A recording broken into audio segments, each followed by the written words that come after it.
여보세요? 박희준입니다.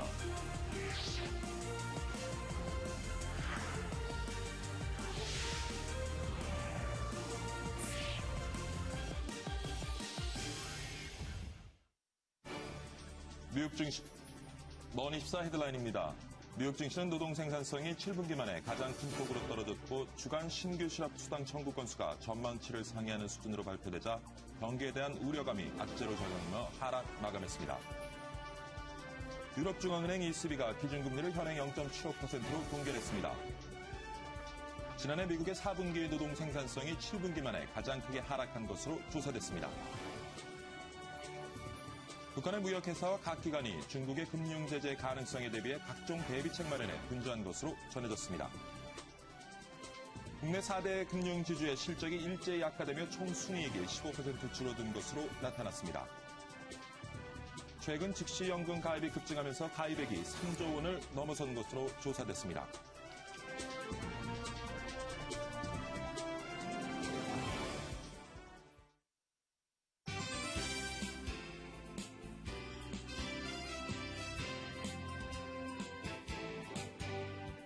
네, 시청자 여러분 안녕하십니까. 2월 8일 금요일입니다. 박희준의 여보세요. 박희준입니다.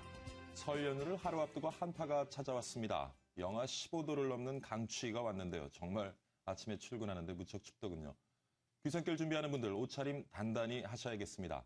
그나저나 우리 날씨처럼 세계 금융시장에도 이른바 리보 스캔들 때문에 찬바람이 불고 있는 것 같습니다. 영국에 시작된 리보 스캔들이 전 세계 금융시장으로 확산되면서 금융권의 신뢰가 위기를 맞고 있다는 분석입니다. 과연 얼마나 심각하고 또 우리 외환시장에는 어떠한 영향을 미칠 수 있을지 오늘 한번 살펴보도록 하겠습니다. 오늘도 먼저 글로벌 마감 시장 살펴보면서 출발합니다. 김하빈 외신 캐스터가 준비하고 있습니다. 김하빈 캐스터. 시황센터입니다. 약보합권에서 출발했던 뉴욕 증시 낙폭을 많이 줄여 나갔지만 결국 하락 마감했습니다. 노동 생산성이 7분기 만에 가장 큰 폭으로 하락한 것이 악재가 됐는데요. 노동부는 작년 4분기 미국의 비농업 부문 노동 생산성이 2% 하락했다고 밝혔습니다. 또한 신규 실업수당 청구 건수는 전주보다 감소했지만 전문가 전망치를 상회했고요. 유럽중앙은행은 통화정책회의에서 기준금리를 0.75%로 동결했습니다. 뉴욕 증시 마감지수 살펴보겠습니다. 네, 다우지수 0.3% 하락하면서 13,944선에서 거래 마쳤고요. 나스닥 종합지수 0.11% 하락했습니다. 3,165선에서 거래 마쳤습니다. S&P 500지수 0.18% 하락하면서 1,509선에서 거래 마쳤습니다. 유럽도 마감 상황 보겠습니다. 유럽 주요국 증시 혼조 마감했습니다. 독일 증시만 강보합권에서 마감했는데요. 독일의 12월 산업 생산이 시장 전망을 상회한 것이 증시에 좋은 영향을 주었습니다. 또한 드라기 총재가 올 하반기에 경기가 회복될 것이라는 전망을 내놓았지만 기준금리를 동결한다는 통화정책회의 결정이 유럽 증시를 혼조세로 몰았습니다. 유럽 주요국 증시 자세한 마감 상황 보겠습니다. 영국 FTSE 지수 1% 넘게 하락했습니다. 6,228선에서 거래 마쳤고요. 프랑스 CAC 지수도 1% 넘는 하락률 보이면서 3,601선에서 마감했습니다. 네, 독일 닥스 지수 0.13% 오르면서 7,590선에서 거래 마쳤습니다. 네, 아시아도 가보겠습니다. 아시아 주요국 증시 모두 하락했는데요. 일본 증시는 어제 3%가 넘는 급등세에 대한 부담감과 주요 기업들의 실적 부진이 하락을 이끌었습니다. 최대 카메라 제조업체인 니콘은 19% 급락했고요. 캐논 역시 3%가량 밀렸습니다. 중국 증시도 최근 계속 이어온 상승에 대한 부담감과 정부가 부동산 규제를 강화한다는 소식에 부동산주가 약세를 보였고요. 전일 증시를 이끌었던 금융주도 하락했습니다. 자세한 아시아 마감지수 살펴보겠습니다. 일본 니케이 지수 0.93% 하락했습니다. 11,357선에서 거래 마쳤고요. 중국 상해종합지수 0.6%가량 밀리면서 2,418선에서 마감했습니다. 홍콩 항생지수 0.34% 하락했습니다. 23,177선에서 거래 마쳤습니다.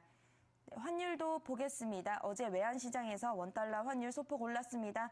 0.2원 오른 1,088원 30전에 거래 마쳤습니다. 지금까지 시황센터였습니다.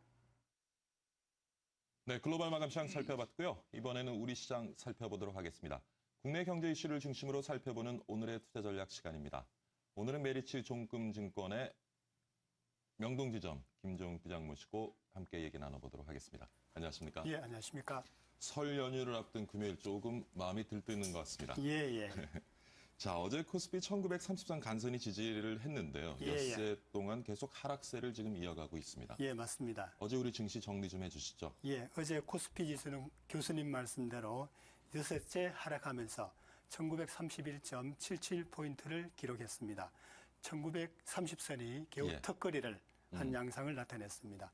중요한 거는 2월 들어서 하루도 빠짐없이 계속 주가가 하락하고 있다는 게 상당히 문제가 되고 있습니다. 예. 약세장이 지속되고 있는데 반면 미국이라든지 유럽, 해외 주식 같은 경우는 견조한 상승세를 보이고 있습니다. 그래서 나홀로 국내 증시만 하락하고 있어서 최근 증권맨들의 예. 어깨가 축 처지는 그런 형국입니다. 저도 증권맨의 한 사람으로서 상당히 안타깝게 예. 생각을 합니다. 어제 주가 하락에 또 최근 주가 하락의 3대 원인을 한번 제가 예. 뽑아봤습니다. 먼저 수급 상황이 상당히 불안정합니다. 외국인들이 어제 같은 경우에도 현물과 선물 시장에서 770억 그리고 550억 정도 순매수를 예. 기록했습니다만 원래 들어서는 1조 8,800억 정도 외국인들이 국내 시장에서 순매도를 기록하고 있습니다. 예. 그리고 기관 투자자들 같은 경우에도 올해 들어서 6,500억 정도 순매수를 기록했지만 어제는 한 800억 정도 예. 매도를 나타냈습니다. 그래서 수급 상황이 불안정하다는 모습이 최근 증시에 계속 나타나고 있는 예. 그런 현상입니다. 두 번째는 원화 강세에 따른 기업들의 실적이 상당히 악화되고 있는 그런 상황입니다.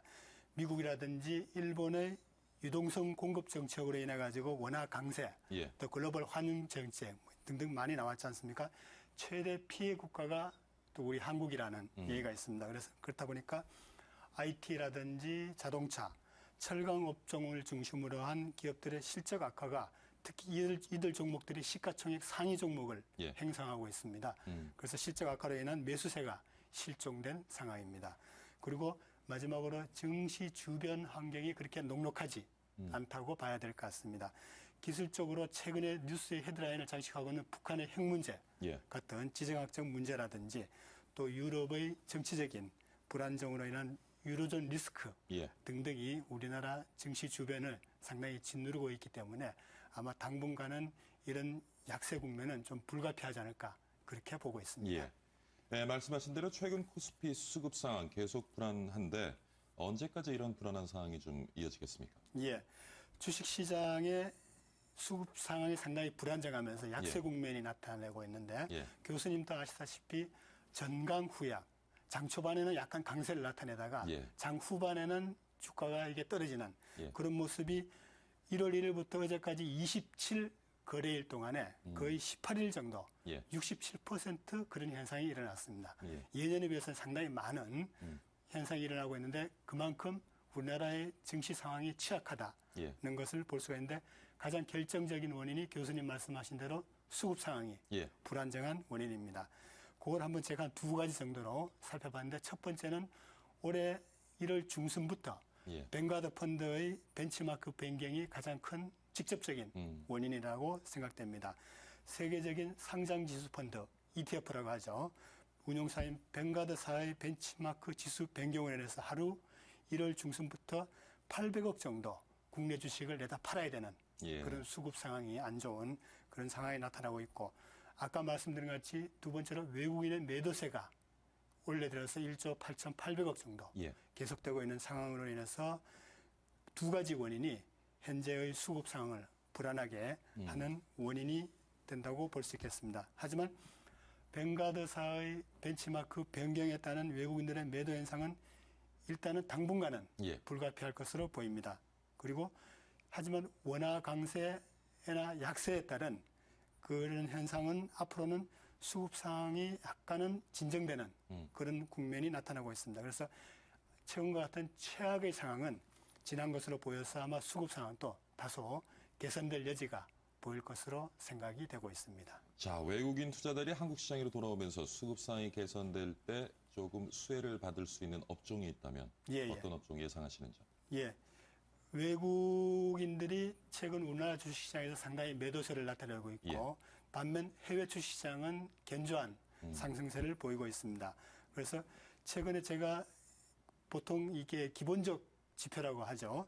선진국이라든지 이머징 마켓의 PER, 주가 수익 비율을 봤더니 제가 13배 그리고 10.8배 상당히 좀 높은 수준인 반면에 국내 주식시장 같은 경우는 9배를 상당히 못 미치는 그런 상황입니다. 그러니까 밸류에이션 측면에서는 상당히 매력 있는 국내 시장이라고 봐야 될 것 같습니다.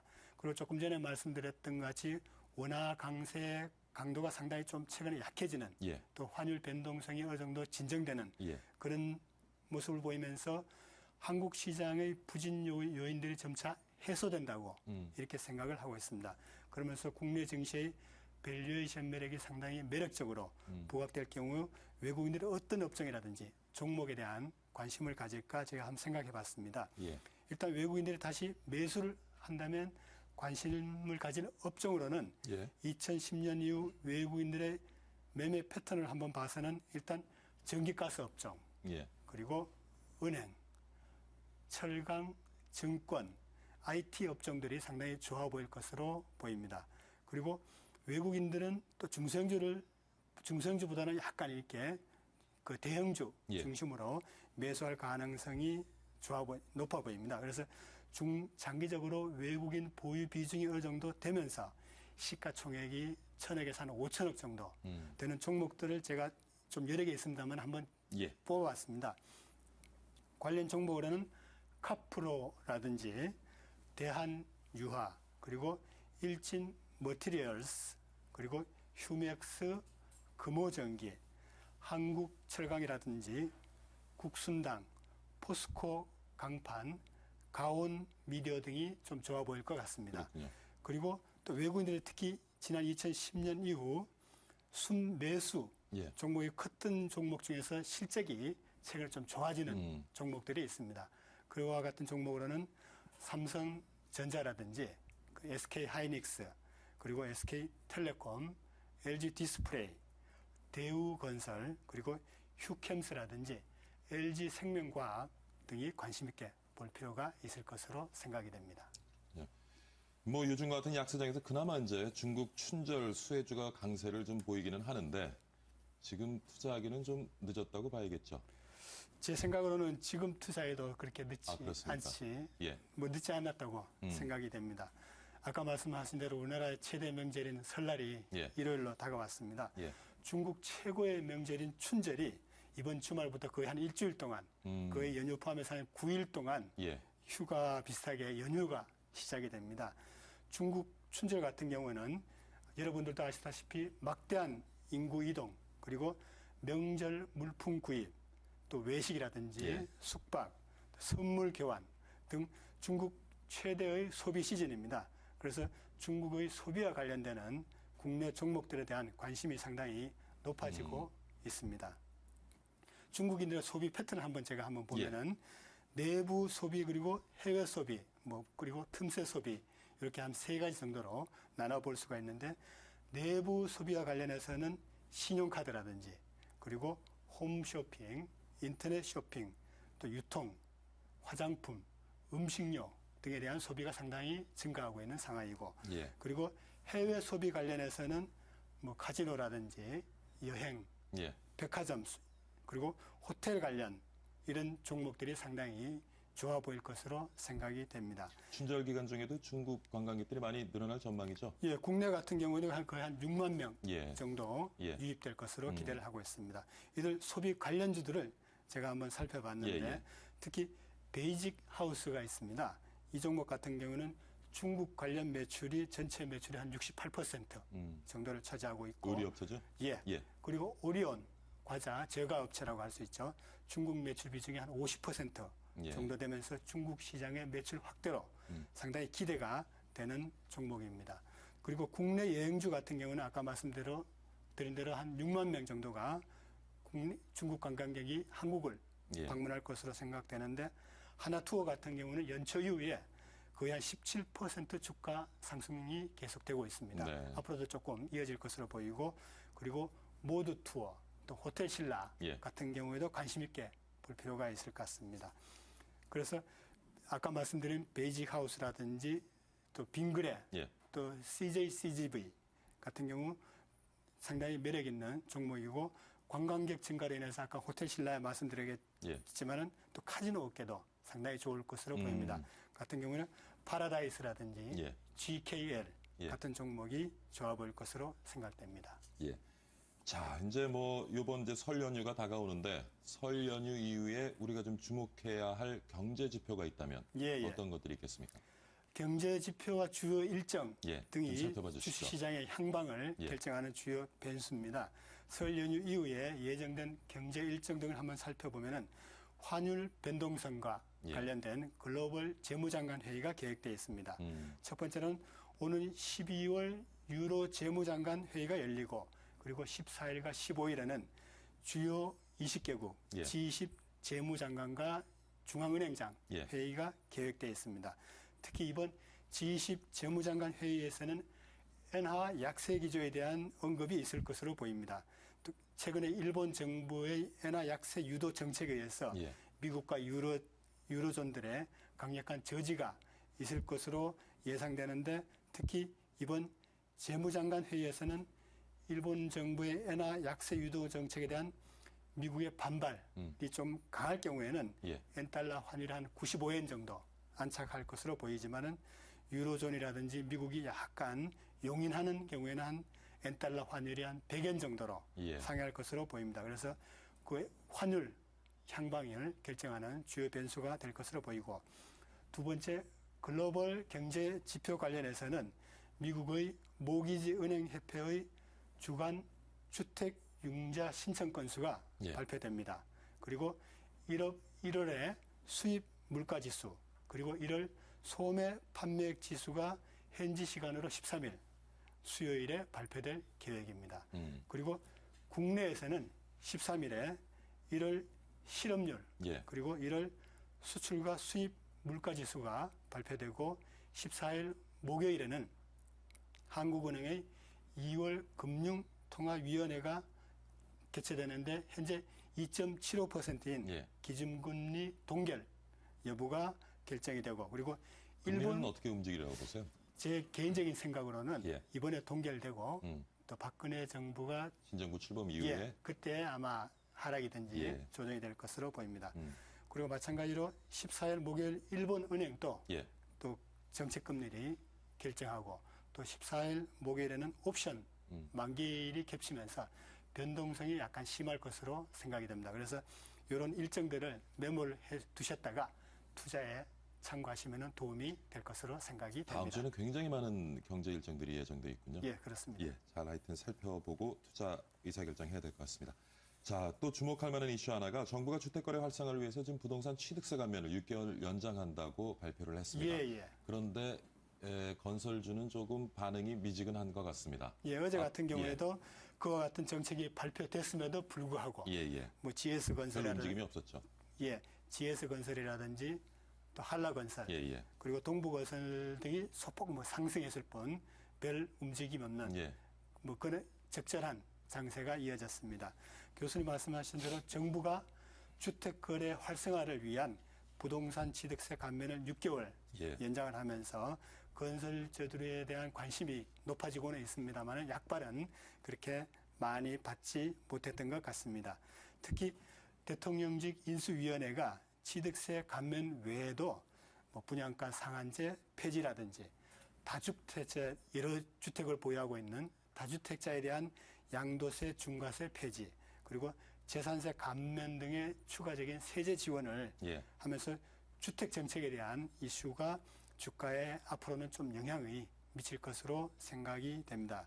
하지만 건설주에 대한 중장기적인 전망을 예. 제가 살펴봤는데 올 상반기 중에는 실적과 수주 전망에 있어서 시장의 눈높이를 계속 조금 낮아지고 있는 예. 그런 상황입니다. 그래서 큰 폭의 반등을 기대하기는 조금 무리가 있어 보일 것으로 보입니다. 하지만 주택 수주 잔고액 비중이 높아지고 있고 예. 부동산 대책이 효과를 발휘하는 상황에서는 아마 수혜가 되는 기업들도 있어 보입니다. 그래서 최근 건설사 신용 등급 하락에 대응하기 위한 차입금 규모 관리가 양호한 업체라든지 그리고 프로젝트 파이낸싱 지급 보증의 관리가 양호한 그런 업체들로는 대림산업이 예. 좋아 보이고, 그리고 주택 자체 사업에 대한 수익성 개선이 기대되는 현대산업개발, 그리고 중견 건설업체지만은 투자 심리 변화에 대한 대표적인 예. 기업이라고 할 수 있는 계룡건설 예. 등에 대한 관심이 필요해 보일 것으로 생각이 됩니다. 그렇군요. 예. 코스닥 시장도 좀 살펴봐 주시죠. 예, 코스닥 시장 같은 경우에는 최근에 반등 하루 만에 예. 어제 같은 경우에도 기관이라든지 개인 투자자들의 매도세로 또 하락을 했습니다. 그래서 코스닥 시장의 투자 주체라고도 할 수 있는 개인 투자자들이 예. 거의 7거래일 정도 매도세를 나타내면서 약세 기조가 이어지고 있는 상황입니다. 그래서 저는 개인적으로 최근 코스닥 시장의 중심이라고, 투자의 중심이라고 할 수 있는 전자결제 관련주, 그리고 휴대폰 부품주들에 예. 대한 관심은 계속 유효해 보인다고 생각을 하고 있습니다. 그래서 그런 관련 종목들을 예. 제가 한번 살펴봤습니다. 예. 특히 전자결제 관련주 관련해서는 소액결제가 최근에 상당히 증가하고 있습니다. 예. 그리고 스마트폰 시장이 거의 3천만 명을 넘어서면서 이들 관련주들이 관심을 예. 보이고 있는데, 다날이라는 종목이 있습니다. 국내뿐만 아니고 해외 시장의 확대를 통해서 매출 성장이 상당히 기대가 되고 있습니다. 예. 그리고 한국사이버결제라는 종목이 있는데, 인터넷 쇼핑몰 신용카드 사용이 견조한 상승세를 나타내고 있고, 또 소셜 커머스 신규 성장이 기대되고 있습니다. 예. 그리고 KG 이니시스 이런 종목들이 관심이고, 그리고 휴대폰 부품주로는 플렉스컴이라든지 예. 또 RF텍, 그리고 파트론 예. 이런 종목들을 관심 있게 볼 필요가 있을 것으로 생각이 됩니다. 예, 잘 들었습니다. 오늘 메리츠증권증권 명동지점의 김종욱 부장과 함께 오늘 장 기사 전략 같이 한번 세워봤습니다. 수고 많으셨고요. 설 연휴 잘 세시고 다음 주에 보도록 하겠습니다. 예, 고맙습니다. 감사합니다. 예. 네, 이번엔 밤사이에 들어온 주요 외신 살펴보도록 하겠습니다. 김원규 캐스터가 준비하고 있습니다. 김원규 캐스터. 안녕하십니까. 외신브리핑 김원규입니다. 영국 로열뱅크 오브 스코틀랜드 RBS가 런던은행 금리인 리보 조작으로 6억 1,200만 달러의 벌금을 부과받았다고 블룸버그 통신이 보도했습니다. 미국과 영국 금융당국은 이날 리보 조작을 주도한 혐의로 기소된 RBS에 6억 1,200만 달러의 금액을 부과한다고 발표했는데요. 이에 대해 RBS 역시 이날 양국 금융당국에 이 벌금을 지급하기로 했다고 통신은 전했습니다. 미국 상품선물거래위원회는 RBS가 잘못된 리보 자료를 제공하는 등의 수법으로 금리 옵션 시장에서 부당이익을 얻었다는 사실을 인정했다고 밝혔는데요. 사실 그동안 RBS뿐 아니라 이런 사례들이 번번이 일어났습니다. 앞서 스위스의 UBS는 리보 조작과 관련해 15억 달러의 벌금을 부과받았고, 영국의 바클레이스는 4억 5천만 달러의 벌금이 책정되기도 했습니다. 다음 기사입니다. 투자의 귀재로 불리는 워렌 버핏이 미국 사법당국의 스탠다드 앤드 푸어스 제소로 무디스 주가가 급락하면서 최근 손실을 봤습니다. 블룸버그 통신에 따르면 무디스는 미국 사법당국의 S&P 제소 이후 주가가 19%가 떨어졌는데, 이에 워렌 버핏도 3억 달러의 손실을 본 것으로 알려졌습니다. 워렌 버핏은 지난 2010년 주택시장 붕괴 예측을 무디스만 못한 게 아니기 때문에 투자를 계속하겠다고 밝힌 바 있습니다. 하지만 버핏도 이번 소송 파장을 피해갈 수 없었습니다. 다음 기사입니다. 대만에 거주하는 대만인과 외국인이 은행에서 중국 위안화로 예금을 하거나 혹은 채권, 펀드 등에 투자하는 것이 가능해졌다고 로이터 통신이 보도했습니다. 이는 대만 내에 위안화가 부분적으로 교역 화폐가 됐다는 것을 의미하는데요. 사실 이번 조치는 지난해 9월 중국 인민은행과 대만 중앙은행이 양국 간 화폐 결제 협의를 체결한 이후 5개월 만에 단행됐습니다. 위안화는 그동안 대만 내에서 비교역 화폐였는데요. 그러나 양국 간 교역이 확대되고 대만 내 중국인 관광객이 크게 늘면서 대만에서 유통되는 위안화가 늘어났습니다. 지금까지 외신브리핑이었습니다. 네, 박희준의 여보세요 1부는 여기서 마치도록 하겠습니다. 2부에서는요, 영국에서 시작된 리보 스캔들, 우리 금융권은 문제없는지 한번 살펴보고요. CEO 초대석도 준비했습니다. 얼마 전 세스에 참가해서 아주 호평받고 돌아온 알짜 벤처기업 대표 만나보도록 하겠습니다. 채널 고정하시고요. 잠시 후 2부에서 찾아뵙겠습니다.